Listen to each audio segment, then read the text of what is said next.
Facebook. We're also streaming on other social media platforms as well. So what I do encourage you is to make sure you share. Today we'll be talking about concerns that have been raised by the NDC about the $12 million where the managers of the Minerals Investment Fund before the Public Accounts Committee admitted, based on audit reports, that indeed some $12 million had already been expended. You just suppose that today's exchange rate, 144 million. And I like saying the local parlance phrase, just like that, 144 million Ghana cedis based on current terms. Of course, at the time, that was not the exchange rate, but it also means that money that now the NDC says needs to be investigated, how it was spent, why it should be spent, when we know that ultimately the deal that was wrapped in a lot of controversy had been defended by a number of individuals. The Information Minister has a lot of insights on it. There are various frequently asked questions on it from the Finance Ministry. Concerns had been raised by various civil society organizations as well. Bright Simmons was thick in affairs when it comes to that. So share the stream. Let me say good morning to a number of you as well who have joined us. So it makes the conversation better. Before I introduce my guest this morning, so I have Money, many of you as well. Willow Media, Boy Jefferson, Kwesi Mensah joining us from the United States of America, Yao Kwenu, please make sure you share. Let us have this moment because the NDC said there needs to be some level of accountability and nobody is going to be left off the hook. Investigations will be undertaken. Representing the government of Nana Addo Dankwa Akufo-Addo, but currently the parliamentary candidate for Akwetia, NS Yakumi is here. Good morning to you. He's a regular on the show. Happy New Year. Haven't seen you this year. Good morning, Roland, and Happy New Year to you too. Great. It's good to be back on the show. Yes, certainly. I'm sure after the primaries, you had to be doing a lot of interactions here and there. Yeah. And also from that extensive campaign, I had to take a bit of a rest. So yes. I took that back seat to rest and also to get some things done personally for myself. Okay. It's good to be back on the show. All right. We wish you all the best. And so we'll have some nice campaign time before ultimately December 7, 2024. Also, the incumbent and currently Member of Parliament for Tamale Central, Ibrahim Mutala Mohammed, is a regular on the show. He needs no introduction. Mutala, good morning to you. Good morning, Roland. Great. And so let's kick the whole thing off by just getting to the stables of the NDC. Sami Jemfi did address the press conference, and then we'll come back, ask some key questions. Officer of the party, Sami Jemfi, vowed all persons will be promptly dealt with by a future NDC government. That the next NDC government will investigate the stinky $12 million Agyapa scandal, retrieve all illegal payments made under same, and ensure that all the perpetrators are prosecuted. The day of accountability and reckoning is fast approaching, and no one found culpable will be left off the hook by the next NDC Mahama government. Fee merchant Bawumia cannot be trusted to fight corruption because he is himself corrupt. The only way Ghanaians can get to the bottom of the litany of corruption acts and scandals involving officials of this government, including Bawumia himself, is for the good people of Ghana to resoundingly boot the MPP out of office on 7 December 2020.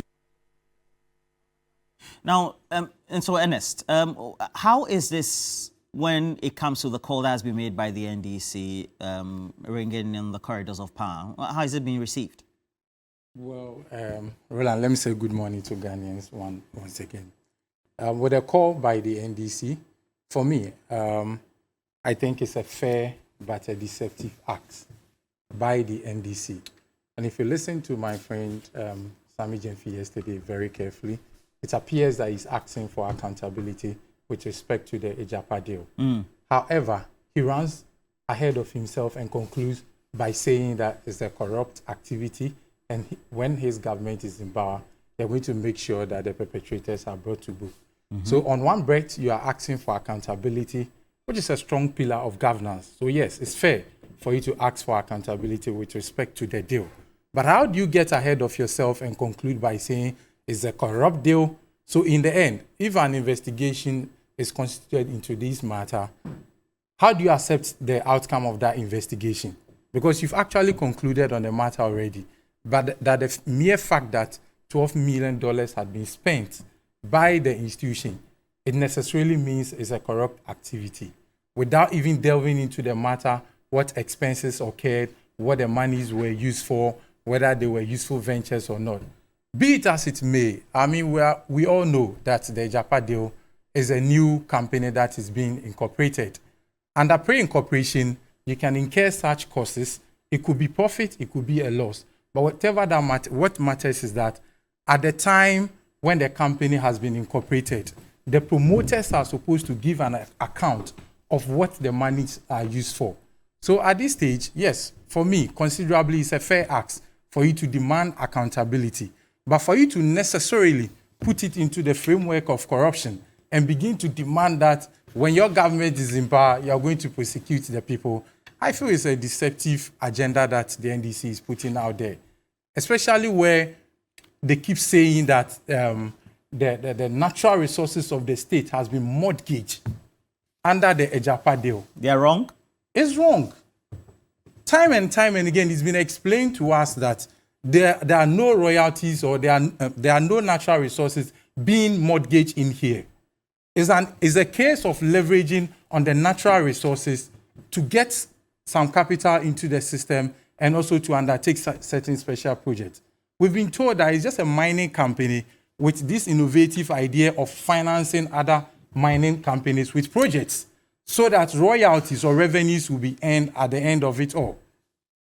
But in any case, let's ask ourselves, why are people so cool with the concept that you can borrow against the future, but you cannot leverage on your assets against the future? Why is that so wrong? I don't think it's necessarily wrong. But the NDC's position right from the beginning is to characterize the whole deal as being corrupt. Yes, though, they are not putting any substantive evidence on the table for us to discuss. For me, I'm not against you coming out with corrupt deals and exposing them, so far as you have evidence to deal with. Mind you, on this same subject matter, we've had some civil societies go to the Ecowas Court of Justice. What was the outcome of the decision? All the 6 reliefs that were being sought by the civil societies and the Transparency International were quashed by the court. Not a single claim of theirs was sustained by the court. You understand?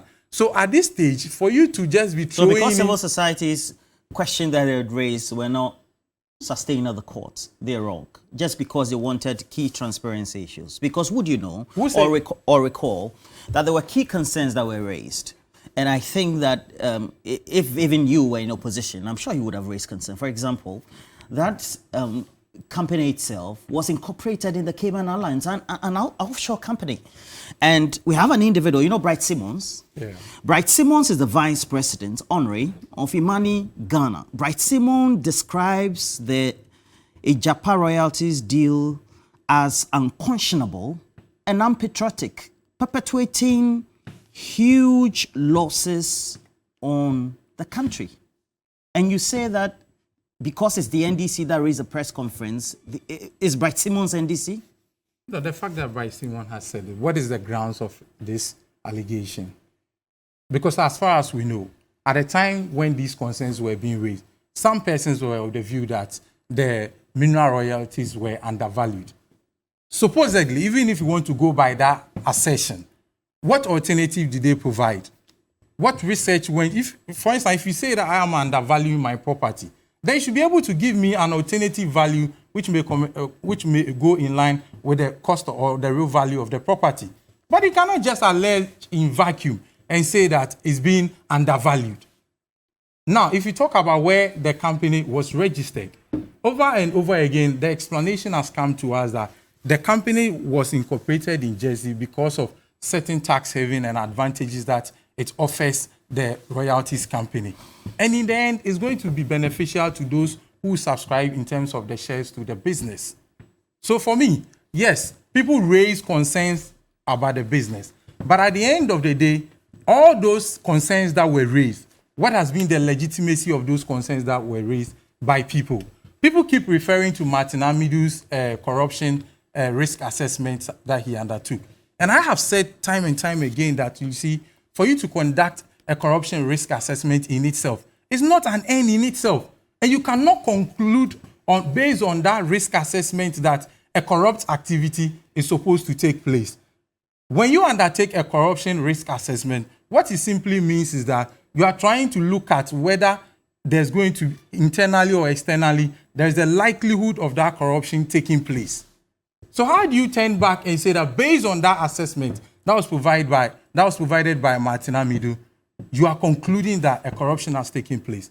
In any case, those civil societies that went to the Ecowas Court of Justice, they tendered in those 64-page documents by Martin Amidu as their evidence. And it did not meet the threshold of a relevant evidence in court. That is what the court said.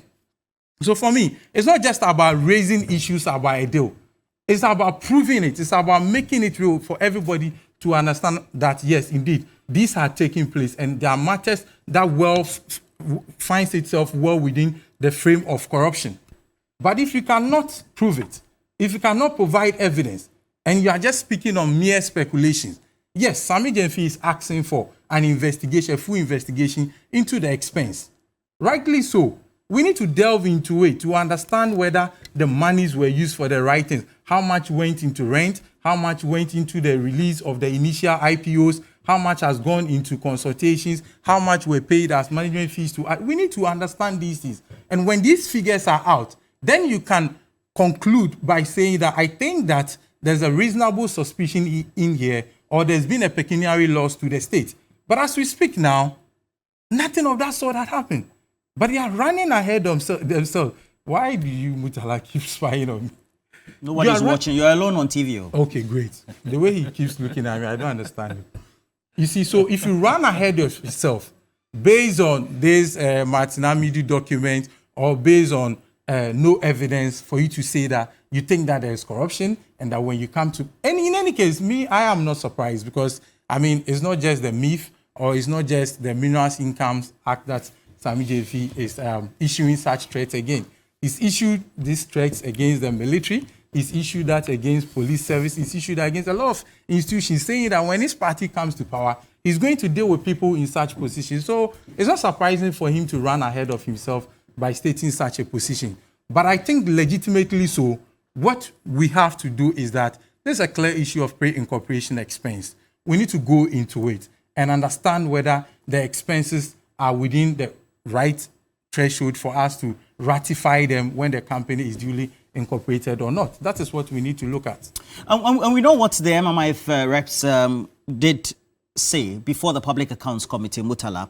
At the end of the day, you take the risk assessment that was done by Martin Amidu, and mind you, Martin Amidu was a focal point for corruption or anti-corruption for the MPP campaign before 2017, in the run-up to 2016. And this is what Martin Amidu said as OSP.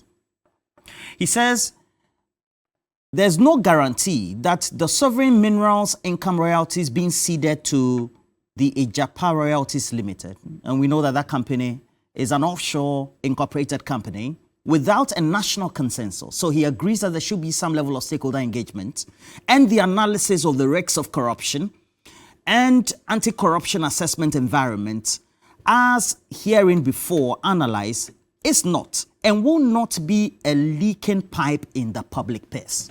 Herein, he's saying that there is no certainty and guarantee that the coffers of the Ghanaian taxpayer will not be affected as a result of this deal. What do you say to that? Roland, good morning, and good morning to my brother, and good morning to your viewing public, most importantly, the good people of Tamale Central. And congratulations. Thank you. I guess he paid the highest. Oh, it's not fair, please. No, let me No. What do you mean by it's not But I told him. No. Honorable Please. stop this mischief. No, it's not mischief. Stop this mischief. He's trying to wet you up. Honorable Andia Kubi stated that if you paid the highest, you would win the elections. So he might have paid the highest, for which reason, whatever the case is. So what about yours? Well, I went unopposed. So whatever the case is, congratulations, and I'm happy. You know, he attempted it once and couldn't win this time around. I know the odds that were against him. Did Amasei contest? Yes, she did. Okay. And then you were able to outdo it, I must say. Yes, I've always been the people's favorite. There's no doubt about that. But she defeated you before, so no, why? she never defeated me. The I time won for the campaign first is time. over. Okay. Please, answer my question, Mr. No, but but he's asking. But she was the MP. She was the How MP. did she become the MP if she didn't win the primary? So you But I didn't didn't contest then. Okay. My first time of contesting. We will know whether he is the people's favorite in the 2024 elections. But congratulations. You see, what is happening now tells those who were in doubt of the profound unbridled thievery, robbery, plunder of state resources by President Nana-Addo and his gang of appointees would have to change their minds now. Over what? I mean, the entire gamut of thievery that we experience under this government. By the way, the issue is not about a company. It has to do with a program. I have a privileged opportunity to be a member of the Public Accounts Committee. The Mineral Income Investment Fund was cited for some infractions, financial infractions. And the Auditor General, having done their audit for the 2022, submitted the report to Parliament. And no Speaker would then refer it to the appropriate committee, in this case, the Public Accounts Committee. The Public Accounts Committee's public hearing is to afford those who have been cited for such infractions the opportunities to come and explain themselves. And mind you, anytime we are seated, you have Auditor General representatives there, mostly the deputies to the Auditor General. You can have about 2 of them, including other staff of the Auditor General who are there. Whether we are sitting here or we are going around the country, they are always with us. And the reason why they sit in the public hearing is to listen to those who may have contrary view to the conclusions they arrived at. If there is any way they need to provide further information, they do so. We have had instances where people have been cited for instructions and they appeared before the Public Accounts Committee, and we realized that the Auditor General and their conclusions were either wrong or indeed got certain things right. And there are instances where the Auditor General might not have seen certain things based on the report they submit, but the response given by those who have been cited would give the Auditor General further and better particulars, maybe perhaps information that were not forthcoming when they were reviewing or looking at the books of such institutions. Now, MIIF appeared before our committee to respond to some of the infractions. And now this issue of Agyapa deal came. And the man made a shocking revelation. He says, among others, the monies they spent in that vehicle, a vehicle which has been aborted, by the way, the abortion of it was done by the president without even respect to decency in terms of governance. And I would explain why. Now, I have heard there are several attempts by some journalists in this country. I was listening to an interview yesterday, and I'll come to that. And the agenda that is being said, my brother seemed to be reiterating, saying that will not happen. Really? Now, yes, in their response, we wanted to know how much was spent in the Agyapa deals.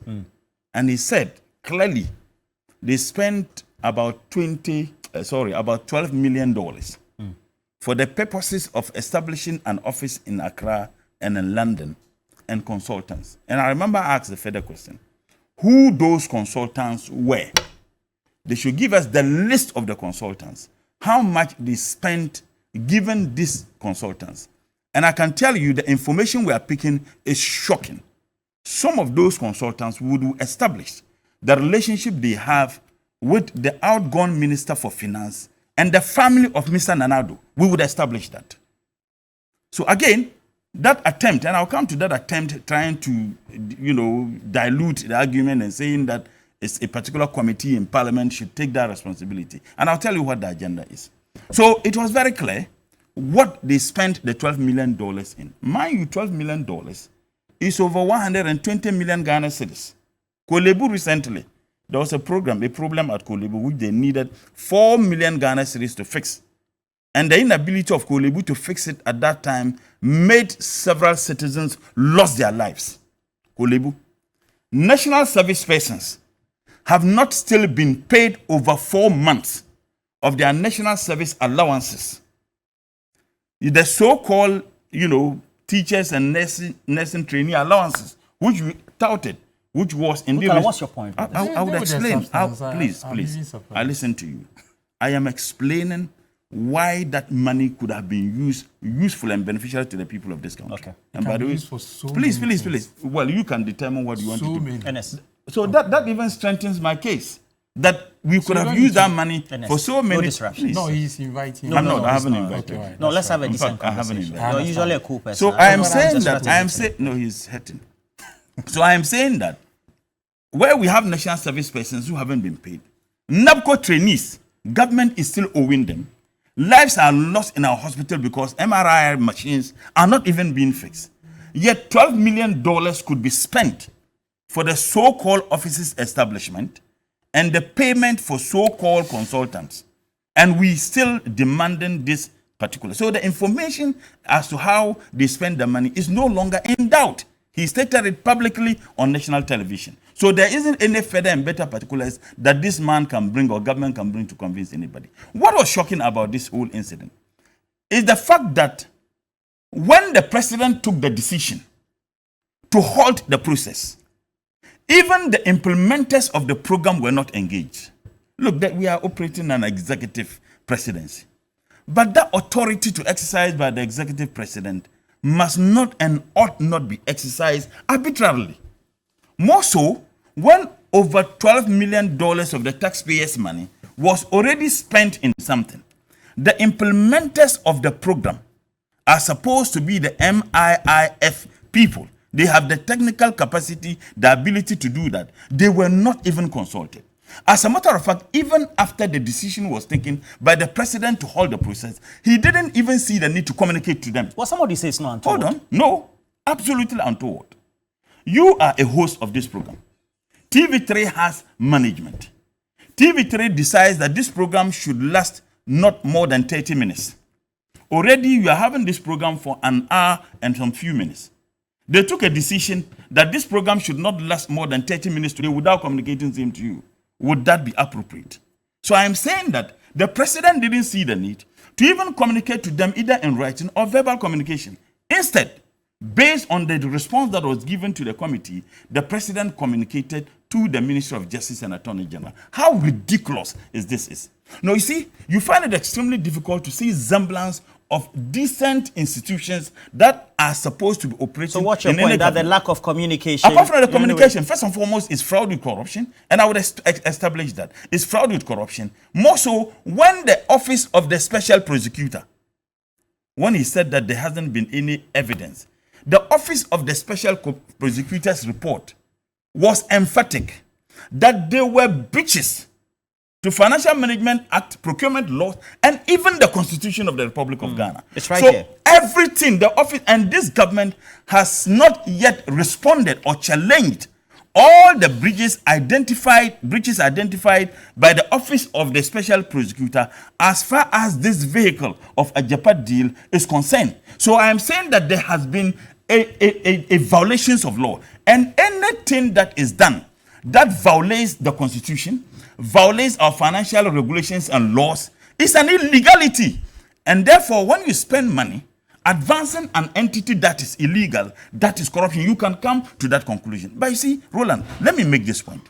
Yesterday, I listened to an interview one media house had with Honorable Atachia. No names. Honorable Atachia. And we know the agenda that is being set. Now, the journalist asked Honorable Atachia, but don't you think that your committee, Honorable Atachia, by the way, is the chairman of Mines and Energy Committee, don't you think that your committee should take this thing up? How ridiculous. You have a committee of parliament that is handling an issue, and then you, a journalist, knowing very well that that is not applicable, it's unacceptable. You are asking the chairman of the committee, seize that opportunity, take over the responsibility, that the Public Accounts Committee is doing, Mines and Energy Committee should take up that responsibility. And he also responded, oh, yes, we take it. And the journalists went ahead to say, how quickly are you going to do that? We know what the agenda is. Let me tell you. What's wrong with that? Absolutely Questions and answers. There What's is wrong with absolutely everything wrong with that. You have a committee of parliament that is already handling an issue. And as a matter of fact, in terms of graft, in terms of corruption, the Public Accounts Committee is well placed to handle issues of this nature than the Energy and Mines Committee. And in any case, the Public Accounts Committee is doing a work that has already been done by the Auditor General. Now, you are then suggesting to the chairman of the Mines and Energy Committee, why not take that responsibility? They think we are dumb. We know what the agenda is. And by the way, it is only the speaker who has the capacity to determine which committee handles what. And the work that is being done by the Public Accounts Committee in the matter of the Auditor General's report is clearly stated in the Constitution and in the standing orders. And in fact, the report of the Auditor General was submitted to Mr. Speaker. Mr. Speaker then referred the report to the appropriate committee, in this case, the Public Accounts Committee. The agenda they are advancing is that push Honorable Atachian, let him accept on national radio that yes, he's national TV, that yes, he will take that responsibility, seize this from the Public Accounts Committee, and since he is the chairman of that committee, they find a way to dilute this. It won't happen today. It won't happen today, tomorrow. I am saying that the Auditor General's report, the Public Accounts Committee already demanded all the detailed information that the journalist was asking Honorable Atachian for yesterday. Time is up, please. And that they are given a week to 2 to submit that detailed information. So as to whether Sami Jemfi has the right to conclude that is corruption, he is not the one who is saying it.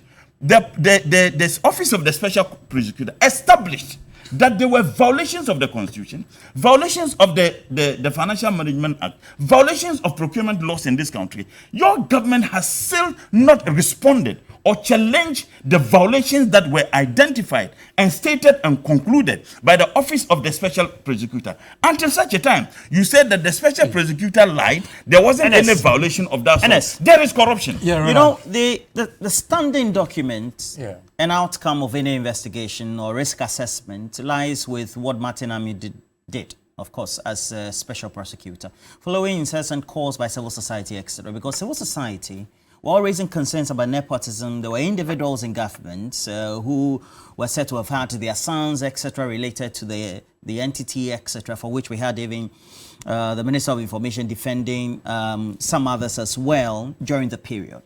And if you look at this risk assessment that was done by Martin Amidu, he does also indicate that all the parties to the mandate agreement were deemed to have known the law, but ignored it. Key laws, Public Financial Management Act, many of the regulations as well.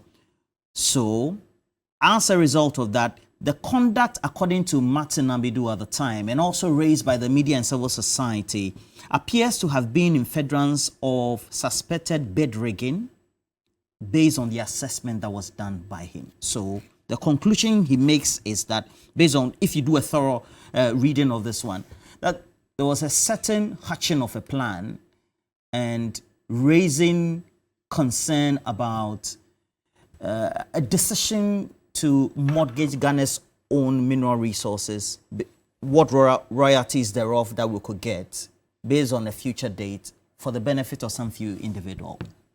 And it's as a result of that the NDC says investigations will be undertaken. What do you say to that? Roland, first of all, there's no mortgaging anywhere, and people must get the word mortgaging out of their minds. Who says mortgaging? Nobody uses the word. He just repeat, please. You see, when I did it to you, were complaining. Oh, no, I'm not. I'm just... So there is no mortgaging. Let's be fair. Yes, there's no mortgaging anywhere. Secondly, we ought to understand very well that Martin Amidu did a corruption risk assessment, which he brought out. Now, as you reiterated, most of the language that he used in the report was a possible... No, don't do that to yourself. Just write it. I wrote yours down. You understand? I don't need to write. Oh, please. For the fact that you've been on... You see, the fact that he's been on a public accounts committee, I was expecting that he was going to reiterate certain points that I have not heard in the media space, or certain facts that are hidden to those of us in the public space, by virtue of his privilege of being on the committee. But you have just basically reiterated the same thing that Sammy Gyamfi and the likes have reiterated on radio, saying the same thing. Now, you have to understand very well. That is why I cited the ECOWAS Court of Justice. You understand? The 6 reliefs that were being sought by the civil societies encompasses all these things that has been discussed by Honorable Mutala here. That's not true. It's true, including even the report. You see, all these checks and balance. You say, if he says hold all on. the things I said is You not have true. your chance. Why is that? No, I thought you was invited. No, please. Let me read a portion. You say, the judges also disagreed with the civil society on matters related to corruption and the breach of checks and balances. I think you've heard him discuss the checks and balances here, arguing that the co-applicant failed to present sufficient proof. And this is from Transparency International. They say, in fact, we had submitted as evidence the 64-page report from the Special Prosecutor of Ghana, which warned of bid rigging and corruption activity, including potential for illicit financial flows. You understand? And for me, that is why I reference it that you see all this analysis that was done by Martin Amidu never stated expliciter that this has happened anywhere. It was warning of a possible corruption that might take place in the nearest possible future. That's what said. And you see, these civil societies that went to court, the reason why when you was discussing the monies could have been used, I was just laughing because the civil societies that went to the Ecowas Court of Justice provided reliefs, and these reliefs included the violations of the right of Ghanaians in terms of the wealth that's supposed to come back to us as Ghanaians. And in all, the court dismissed it, that there's no evidence to substantiate that claim. The court actually said that for the mere fact that the agreement had gone to Parliament, Parliament had approved of the deal, and there's an act in place, and the institution is acting according to the established laws, you cannot say that. So if Honorable Mutala sits here and he ceases to conjecture and he wants to tell us all the things that the money, that's conjecturing. The money can be used for so many things, including whatever. Including your campaign. And yours too. No, it yours can't. too. No, and even making John Mahama a president. No, it can't. And this conjecturing by the NDC is not surprising. John Mahama, His Excellency, was in up north there, and he was saying, oh, the government has subscribed to this amount of bond, and that amount of bond could have constructed road from Paga to Burkina. So this conjecturing is not just Honorable Mutala alone, but the entire NDC as a party. Because we are in an election year, even if there is no corruption, they must necessarily put it in there. You see, issues of corruption and nepotism and conflict of interest are questions of law and fact. You just don't sit on TV and say that per the information we are picking up. Information that you are picking up from where and by whom and to do what? Why are you telling us on national radio early this morning information that you are picking up which you and I are not privy to? It is inconsequential to our discussion. Our discussion still remains in the remit of the fact that, yes, an institution has spent $12 million. We have to delve into it and understand what the monies were used for, whether the monies were used for legitimate expenses, which in the end can be ratified. If it cannot, then those that did that can be subjected to law. And that's why I'm saying that if you run ahead of yourself and conclude as it being corrupt, what are you justifying that against? What are you juxtaposing against that? What makes it corrupt? The mere fact that Martin Amidu provided a corruption risk assessment, that in itself puts the whole deed into a corrupt activity. First of all, we have to understand that people do not subscribe. There are people who are of different opinions concerning this Agyapa deal. Yes, you are entitled to that opinion, but you cannot run ahead of yourself that the mere fact that you are dissenting on the investment, you just have to conclude that every activity that is being undertaken by the institution falls within the remit of corruption and that you think that people can be prosecuted against. The same people, if you subject them to the court of law, you see how difficult it is for them to sustain prosecution against it. That is why I am not discussing this within the realm of public opinion. Yes, I am discussing it within the context of the issues of law. That is why I've cited the Ecowas Court of Justice, the reliefs that the civil society sought and what the decision of the court was.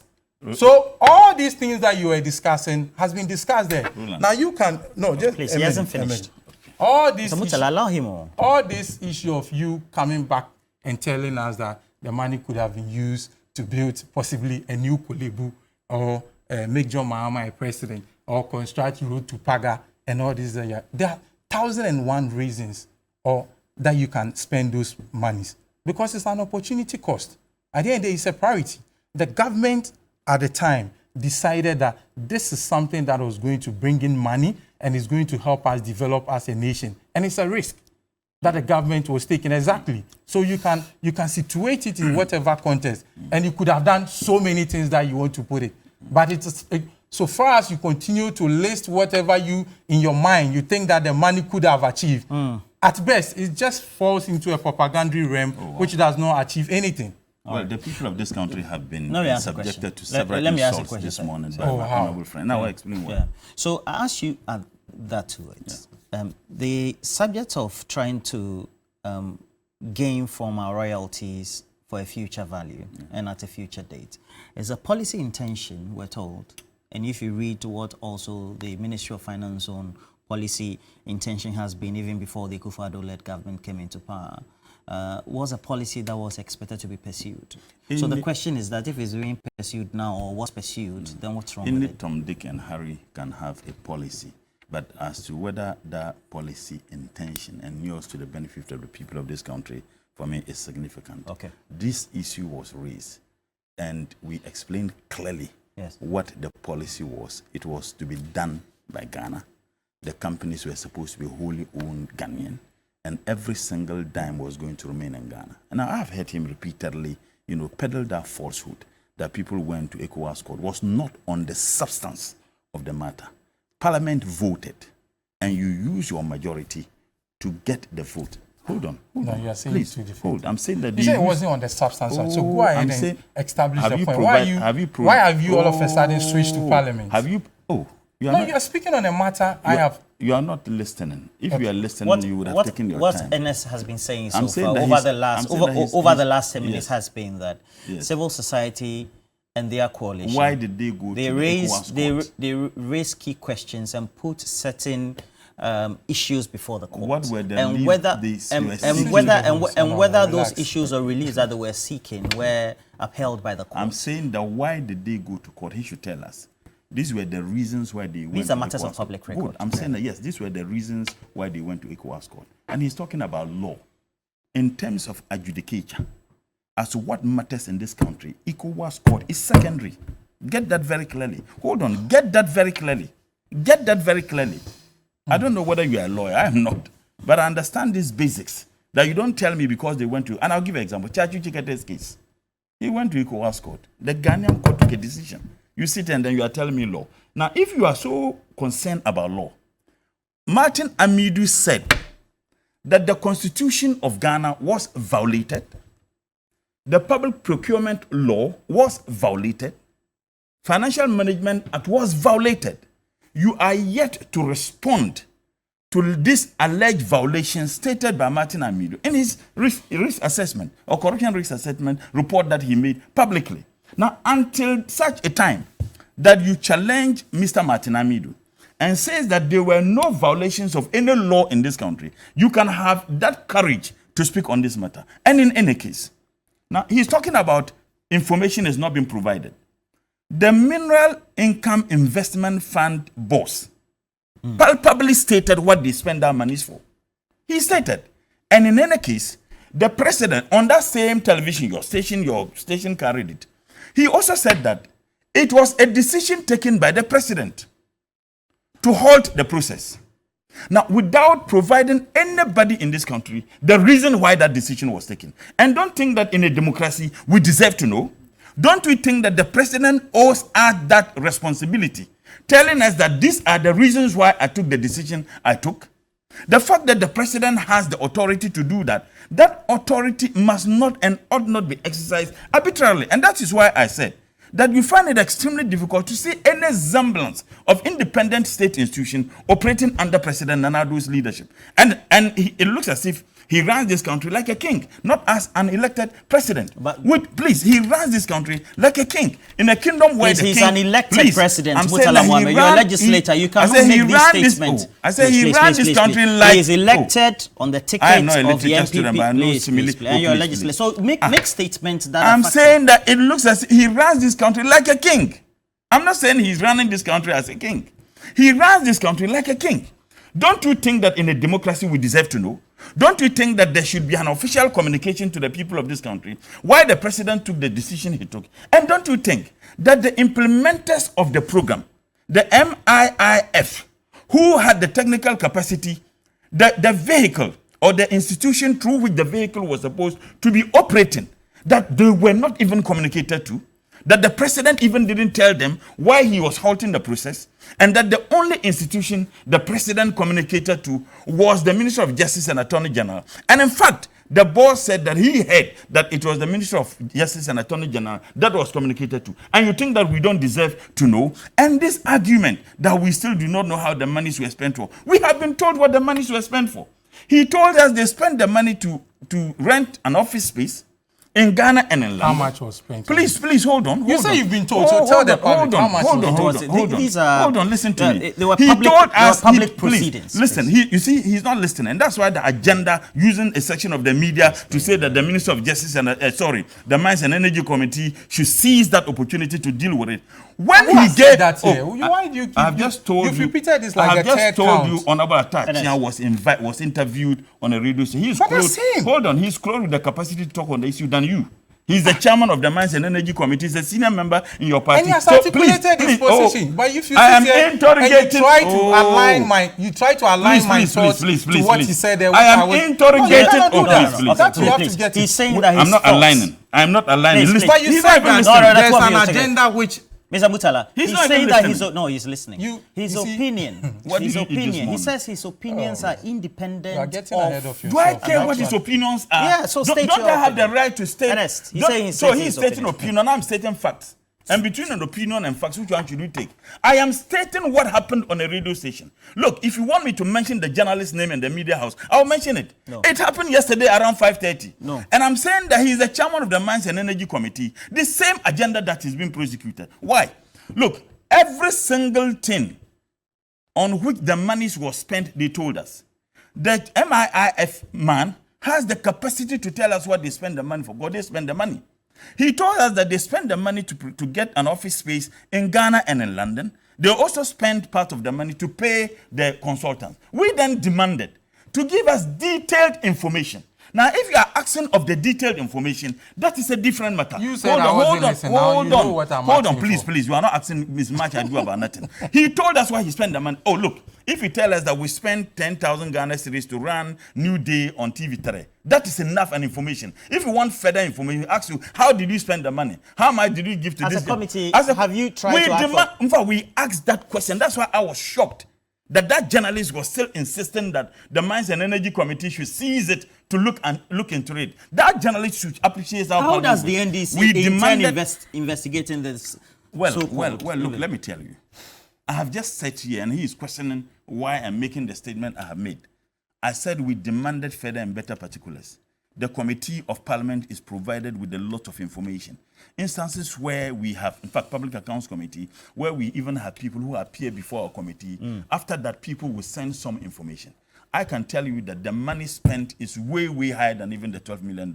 And the reason why I don't want to state it here is because we are still waiting for those. Please. Did you sit in the PAC meeting? Please. Did you sit in the PAC meeting? I was there. What's the figure that was mentioned? 12 million. I'm saying that I asked even questions. I didn't just sit.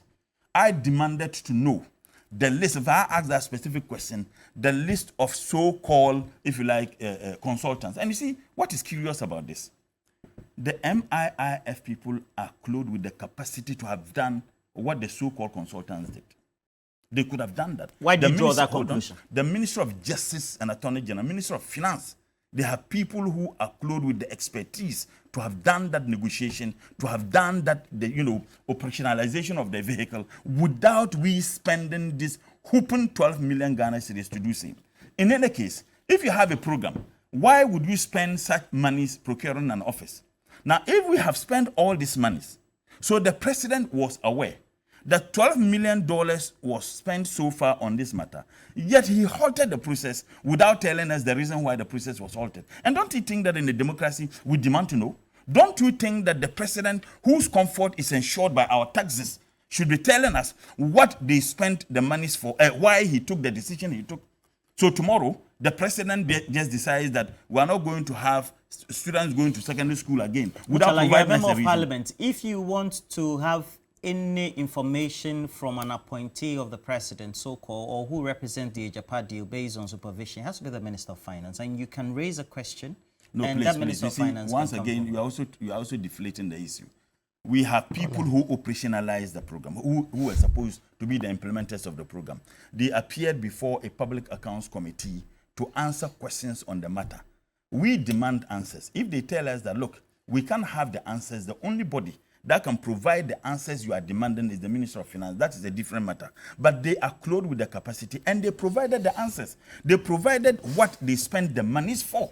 Now, if you are demanding that we should know the details, we demand that they should give us the details. When are they providing it? But beyond, in fact, we gave them maximum 1 week to 2 weeks. Okay, But so beyond 1 week we expect that to come. beyond providing the details, we can say comfortably that it was spent for the purposes of getting offices in Accra and in London and on consultancy. Can't we say that we are now being stopped from even expressing a fact, commenting on a factual statement that was made on national television? He sits here today and he's now telling us that wait until the information. What other information do you need?